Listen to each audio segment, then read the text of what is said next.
ایران کا ایک اہم فوجی جو جنرل تھا وہ ہلاک ہو گیا ہے، اور اطلاعات یہ آ رہی ہیں کہ یہ فوجی جنرل سیریا کے اندر بہت زیادہ ایکٹیو تھا۔ اس نے اسرائیل کے خلاف بڑا کام کیا ہے، داعش کے خلاف کام کیا ہے۔ آج اسی فوجی جنرل کے گھر کے سامنے ان کو اساسینیٹ کیا گیا ہے، جس سے ایران کو بہت بڑا دھچکا لگا ہے، اور ایران یہ چاہتا ہے کہ اب وہ اپنا جو ہے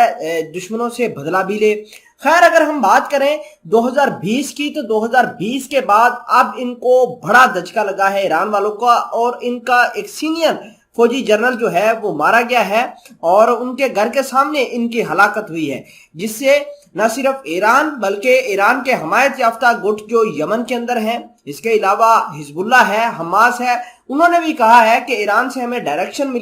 مل جائے تو ہم دشمنوں کو زیر کر سکتے ہیں۔ وہ جنرل کون سا تھا،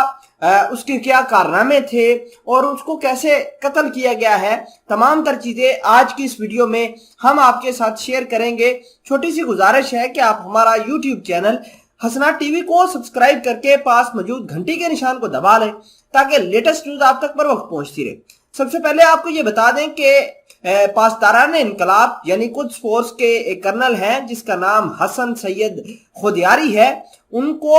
گاڑی میں ان کے گھر کے سامنے قتل کر دیا گیا ہے۔ 6 دفعہ ان کو فائر کیا گیا ہے، 2 موٹر سائیکل پر لوگ تھے، ان کو اٹیک کیا گیا ہے، اور وہ زخموں کی تاب نہ لاتے ہوئے جاں بحق ہو گئے ہیں۔ سینئر ایران ریولوشنری گارڈ ممبر سیٹ اسیسینیٹڈ ان تہران۔ تو اس کے بعد جو ہے وہ پوری پبلک کے اندر ایک کوہرام سا مچ گیا ہے، اور ایران نے کہا ہے کہ ایران کے جو صدر ہیں ابراہیم رئیسی، وہ کہہ رہے ہیں کہ ہم اس کا بدلہ ضرور لیں گے۔ Iran will avenge killing of revolutionary guards colonel president was۔ تو اس کا مطلب یہ ہے کہ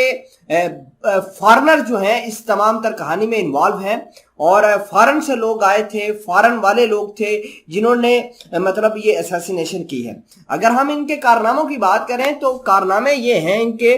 کہ انہوں نے نتانز نیوکلیر پاور پلانٹ کو کافی اچھے سے پروٹیکٹ کیے رکھا۔ یہ وہ نتانز نیوکلیر پاور پلانٹ ہے جس کی بدولت ایران پوری دنیا کو آنکھیں دکھاتا ہے، اور اپنی نیوکلیر ٹیکنالوجی کی وجہ سے کافی مشہور ہے۔ خیر، آپ کو یہ بھی بتانا ضروری ہے کہ سیریا کے اندر اس نے اسرائیل کے خلاف بڑے کام کیے ہیں۔ ان کاموں میں اسرائیل کے اوپر اٹیکس کرنا، حزب اللہ کو ویپنز فراہم کرنا، فنڈنگ کرنا، سیریا کے اندر جو داعش ہے اس کے خلاف لڑنا، اور اطلاعات یہ بھی ہیں کہ یہ جو کرنل مارا گیا ہے